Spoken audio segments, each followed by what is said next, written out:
Okay. See, now that's more like it. All right, hang on with me while I get technical here, folks.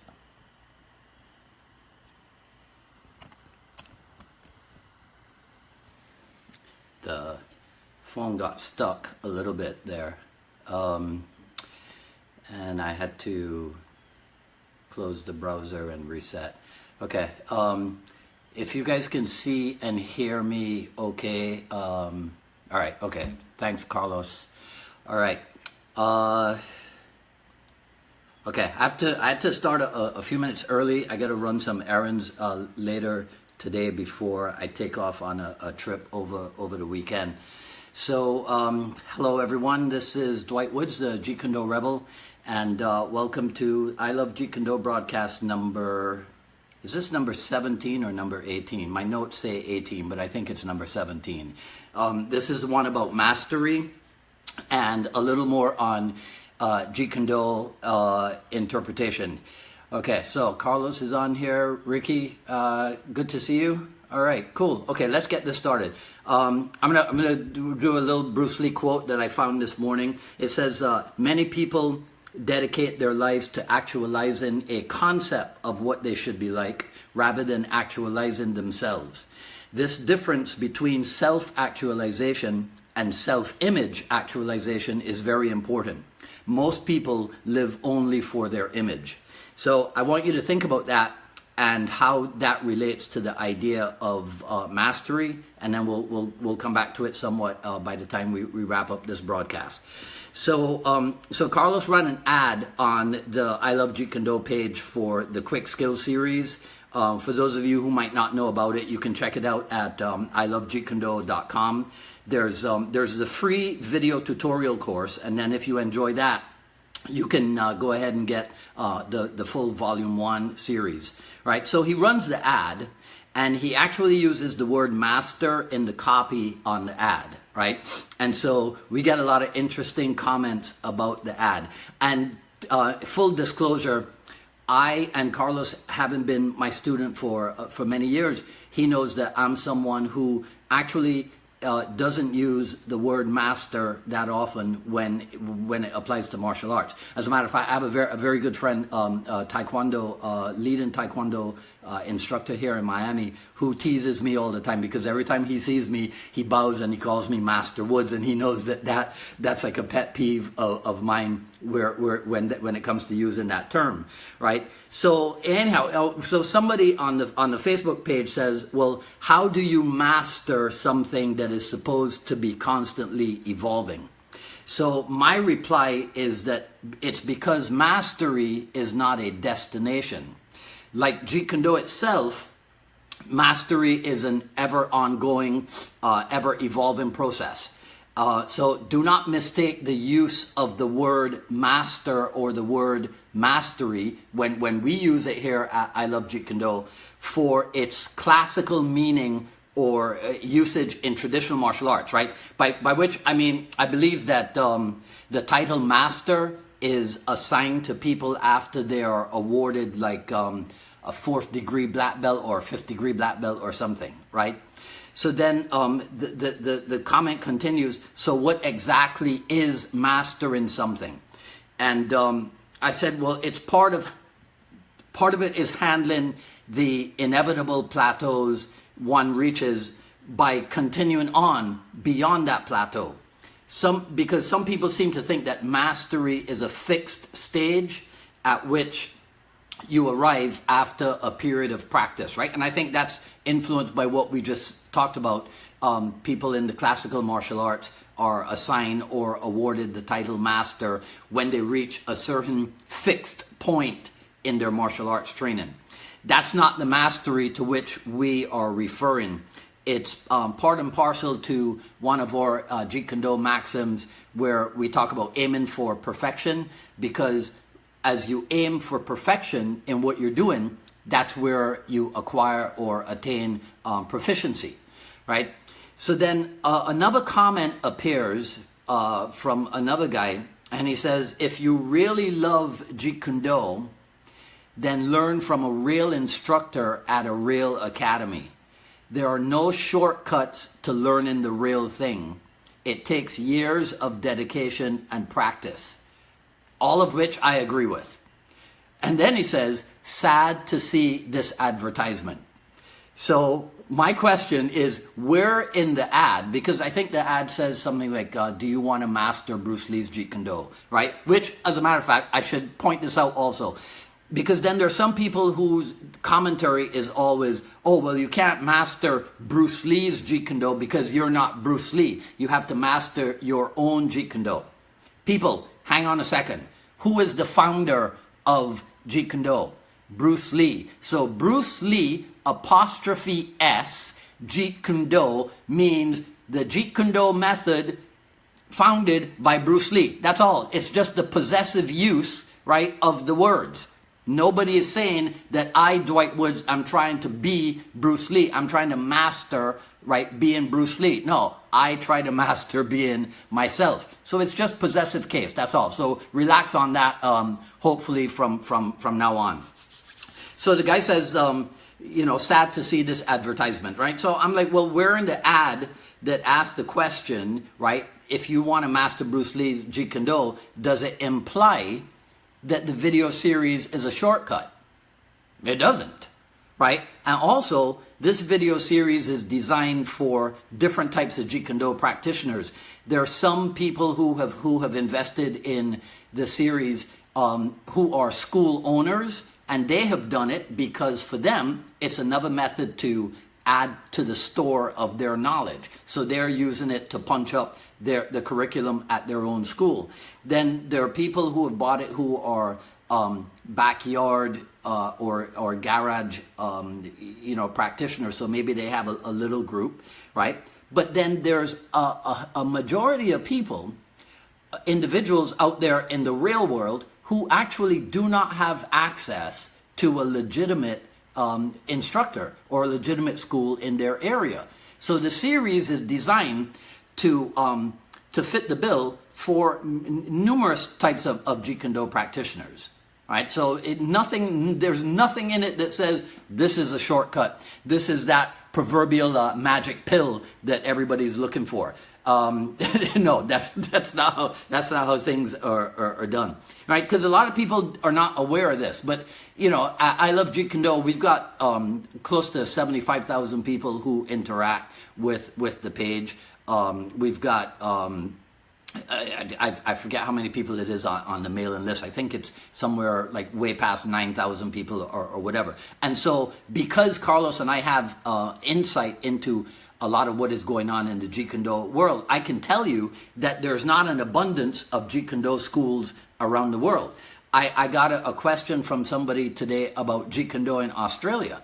Now, I thought that everybody in Australia was aware of Jeet Kune Do, but apparently they are not. And the reason why I think that is because my teacher, Dan Inasano, I started training with him, as most of you know, in 1983. And he was already, if I remember correctly, he was already going to Australia back in the middle 80s. He was definitely there in the 90s. And so that's been going on for 20-something years. So I thought that everybody in Australia was aware of Jeet Kune Do, but apparently I'm wrong about that. So there's still not an abundance of Jeet Kune Do schools, especially if you compare them. You know, in the old days, we used to compare ourselves to the Taekwondo schools and the proliferation of Taekwondo schools. Well, there's still a lot of Taekwondo schools around. There's still a lot, probably more traditional karate schools than there are Jeet Kune Do schools. And then, of course, there's more MMA or BJJ or perhaps even Krav Maga schools than there are Jeet Kune Do schools, right? So another interesting thing about so the guy who was asking about the shortcuts and whatever is that I guess this other guy is a friend of his, and he says, you're right, that's called desperation and lack of knowledge. So I think this particular guy, because I know who he is referring to me. And what I find interesting is that I've seen actual ads or postings from him where he is referred to or refers to himself as Master so-and-so. So I might be desperate and lack certain knowledge, but at least I'm not a hypocrite. because I have never referred to myself as master of anything. And I'll tell you why. It comes from, it's either something that I heard Bruce Lee saying, or I heard Dan Inosanto saying about Bruce Lee, or something like that. But I'm paraphrasing here. But it is pretty much this. If you're on the planet and you're drawing a breath, then you are working on developing yourself. You're working on mastering yourself, right? So perhaps after they put, and this will show you how old a statement it is, perhaps after they put the last nail in the coffin, then maybe you take a look at what the person has achieved, what the person has accomplished, and then maybe you decide if you'll refer to that person as a master. But notice that it's not the individual referring to him or herself as a master. It's people who have been influenced or touched by this person during that person's lifetime. Then they decide to refer to him or her as a master hereafter, right?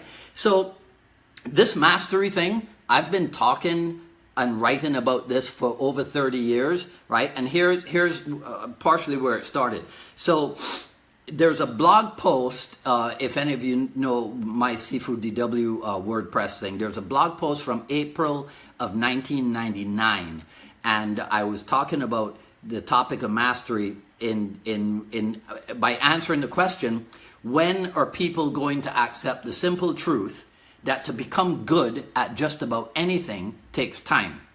But actually, it goes back to way before 1999. So I've been practicing this.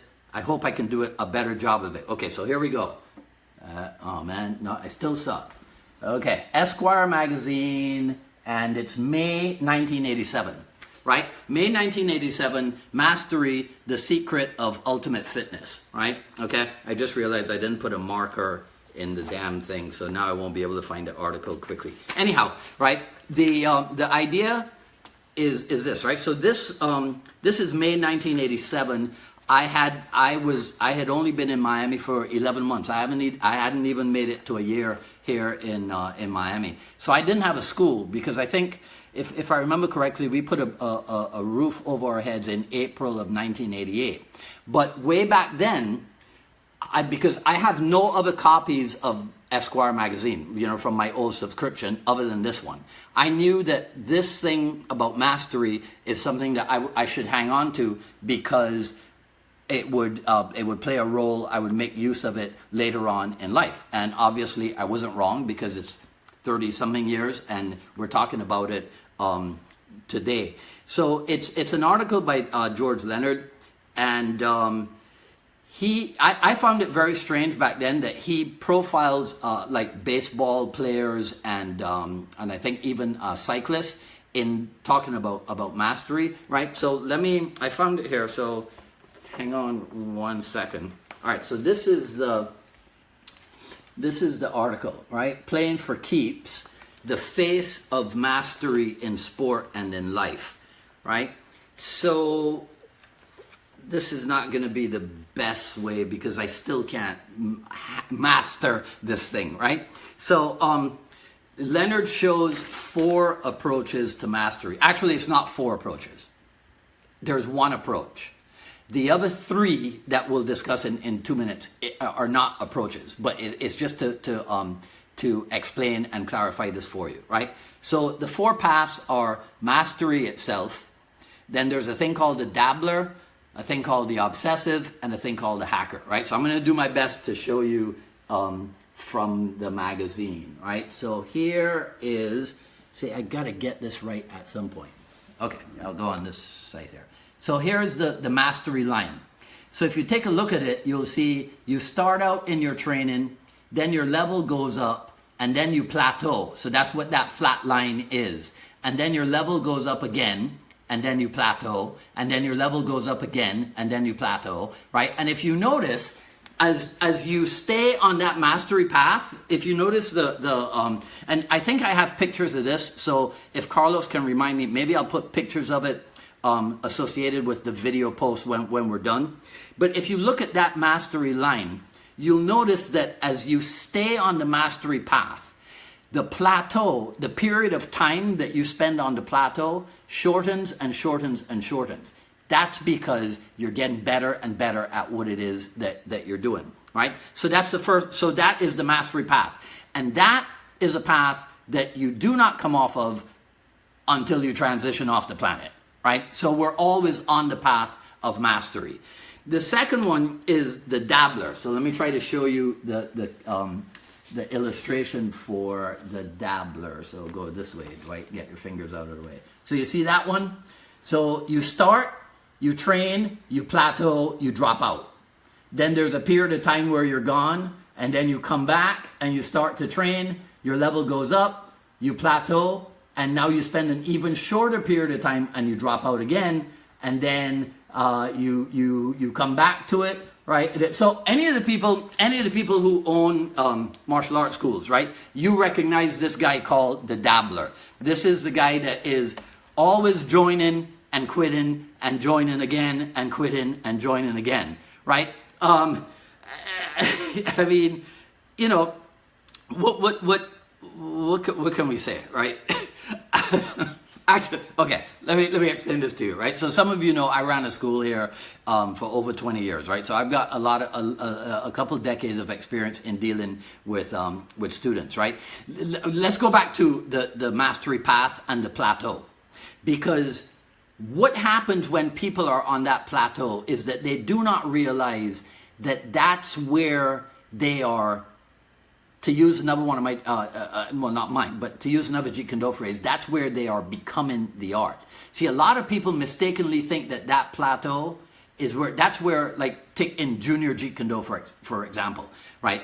That's where the kids, when the kids reach a plateau, they go to the parents and they go, I don't want to go anymore because I'm not learning anything new, and they keep making me do the same thing over and over again. And then modern parents, right, who want to be their kids' best friends, right?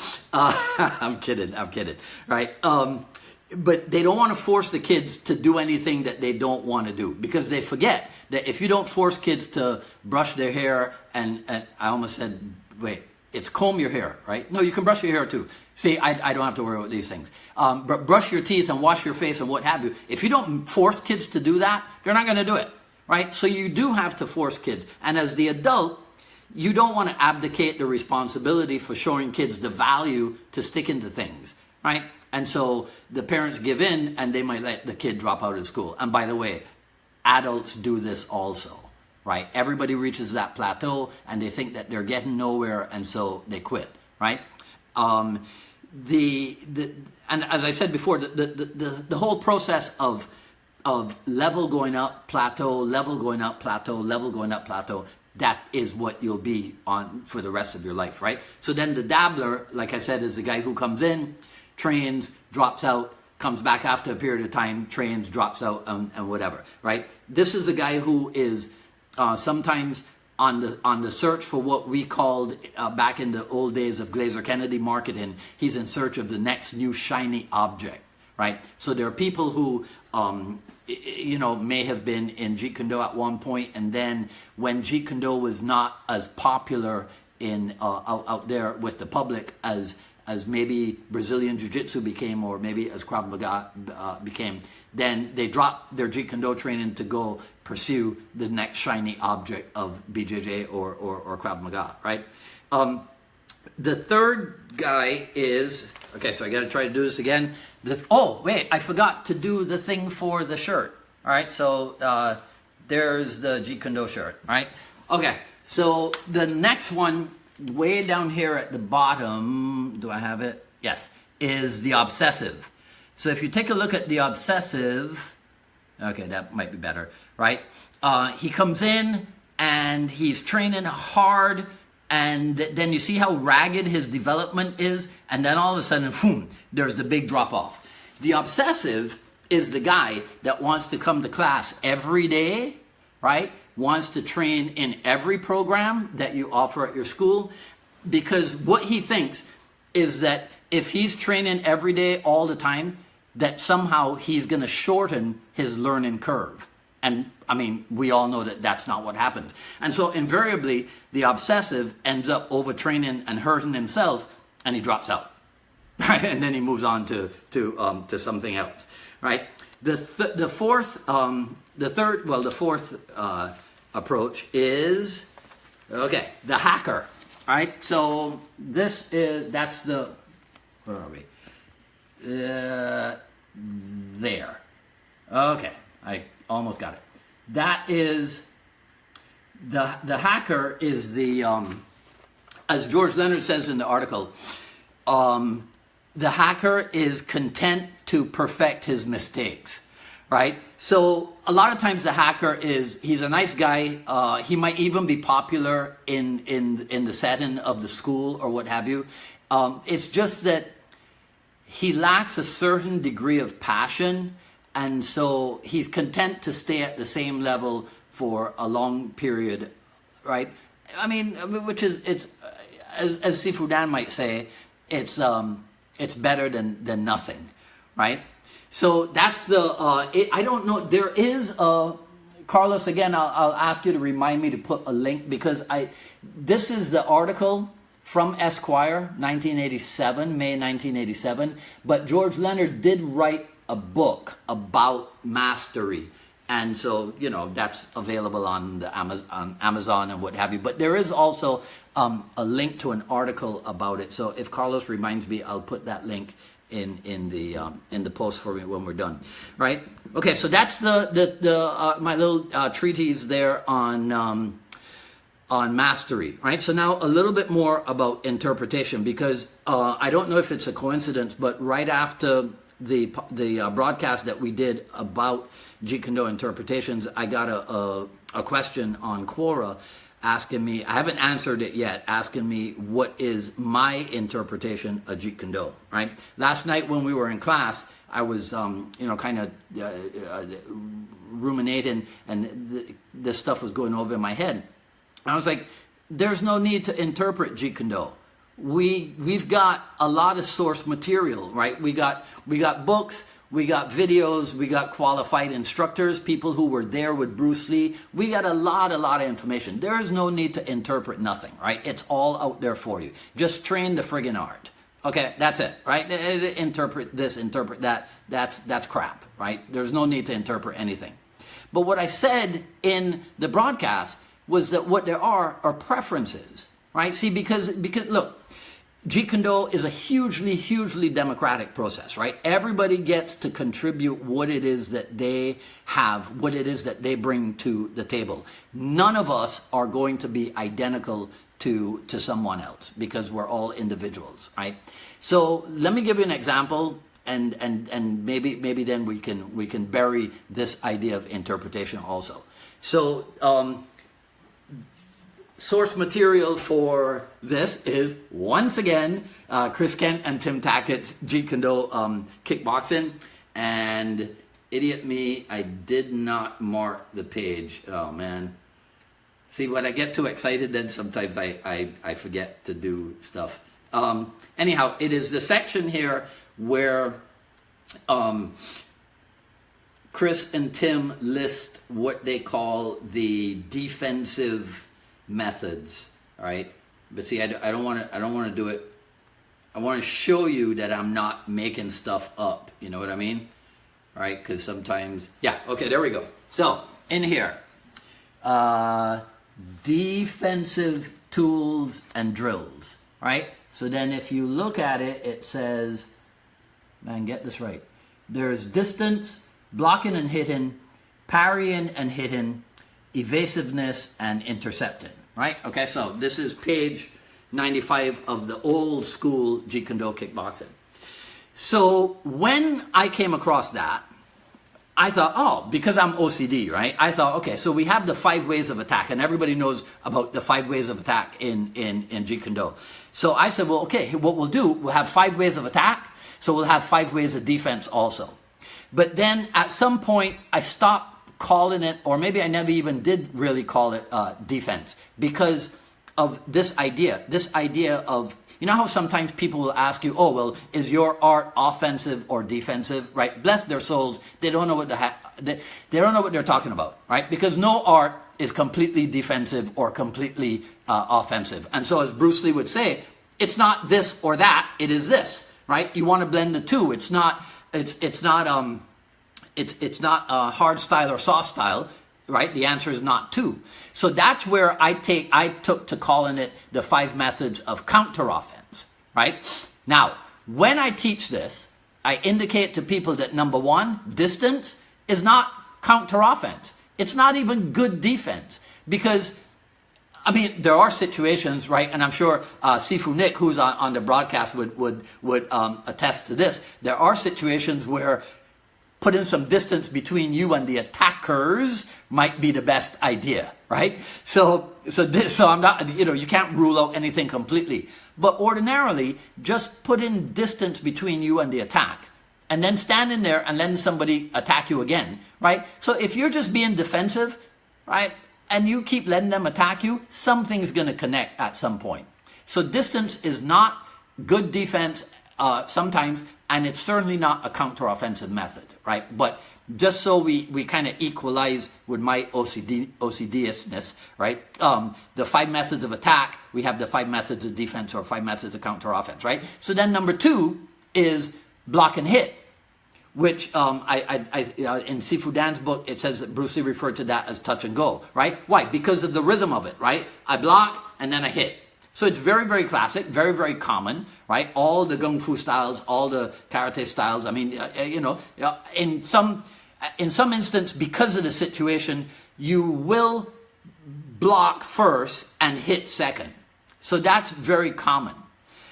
But method number 3 is simultaneous parry and hit. And so the emphasis is on simultaneous, right? So at the same time. So it's not 1, 2, touch and go. It's 1, both limbs moving independently, but simultaneously also. So we've got distance, we got block and hit, and then we have simultaneous parry and hit. Now, if you notice, in distance, let's say we use footwork to put distance between us and the attacker, right? But then in block and hit, you stand your ground. So now you're not using footwork to get out of the way. You stand the ground and you use a limb to defend and another limb to attack, right? Then simultaneous parry and hit borrows from block and hit, because you stand your ground, but now you use the limbs simultaneously, right? You see where I'm going with this? So then in method number 4, evade and hit, it has elements of method 1, which is distance, because now you might move the body. So you might use footwork to adjust your position. But now, method number 4, evade and hit, does not make use of 2 and 3 because the limbs aren't involved. I might bob and weave under something and come back out, right? I might angle off and cut, kick, or what have you. So now I'm blending elements of method 1 in order to produce method 4. See, so I'm not completely discarding or disregarding any of them. Method 5 is the stop hit or the interception. The very concept that gives the art its name. So the reason why, so I'm not teaching anything here that nobody knows. When we go to the stop hit, you got to gauge the distance. You got to you quickly recognize the angle of attack or the line of attack, right? And then you got to even more quickly choose the correct, the corresponding stroke to perform the interception. So if you look at it, right? Another reason why I did this is it was to employ this concept of the ladder of proficiency or the ladder of skill. So down at the bottom rung is distance. Then the rung above that is block and hit.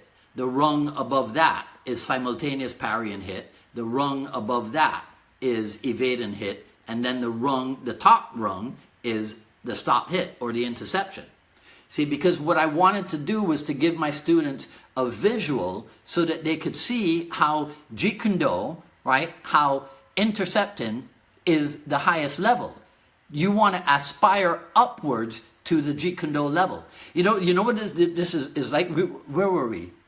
Oh no, I was watching an old, and this is something that we'll put up on the page also. It was November 27th. It happened to be a Saturday, November 27th, 2010.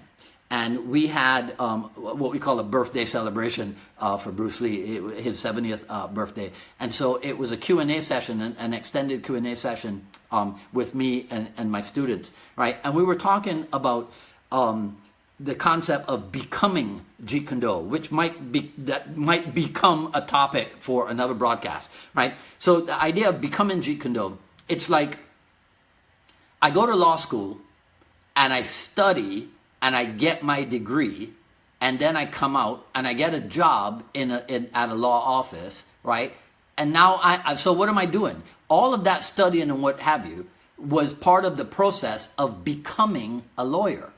I wasn't doing lawyering, or I wasn't taking lawyering, right? I was studying, training, and now I am in the process of, now I've become a lawyer, right? But now I don't stop there, because now I have to establish a career. Well, Jeet Kune Do, I think that Bruce Lee tried to perhaps promote an idea such as that, which is why there is talk about becoming Jeet Kune Do. So Carlos will tell you that back in the days when I was really, really more of a DICK than I am now, like I would refuse to talk to people who were like, oh, well, where do you take your Jeet Kune Do, right? And I was like, I don't take it, right? Because, I take it and I put it somewhere, right? Anyhow, long story short, right? So becoming Jeet Kune Do is what we're talking about, right? So using the analogy of the ladder of proficiency, that was the goal, to show people that Jeet Kune Do is the highest level. So we aspire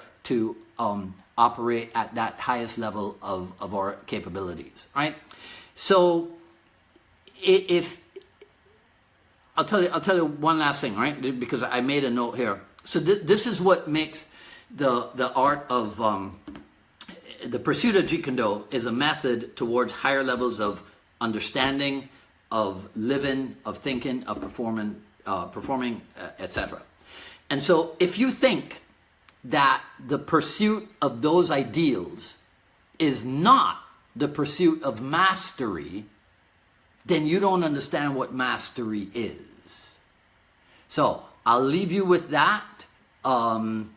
Thanks, guys, for signing in and spending some time with me here.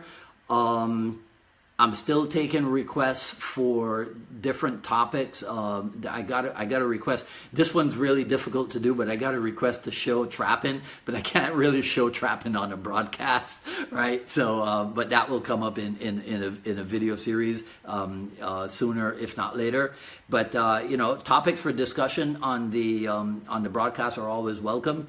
I've lapsed in doing the Jeet Kune Do thing that I hate and the Jeet Kune Do thing that I like, because really, there's not that much about Jeet Kune Do that I hate. All right, and then the reading of a page of the Tao, it really is something that. But I might skip around and do kind of like my teacher does. Anybody who's been on seminar with him will know what I'm talking about, and do pages from different Jeet Kune Do books rather than limiting ourselves to just the Tao. Anyhow, everybody, thanks again for tuning in, and we'll put this up on the page and get it out to you. And everybody have a good afternoon. This is Dwight Woods, the Jeet Kune Do Rebel, signing off.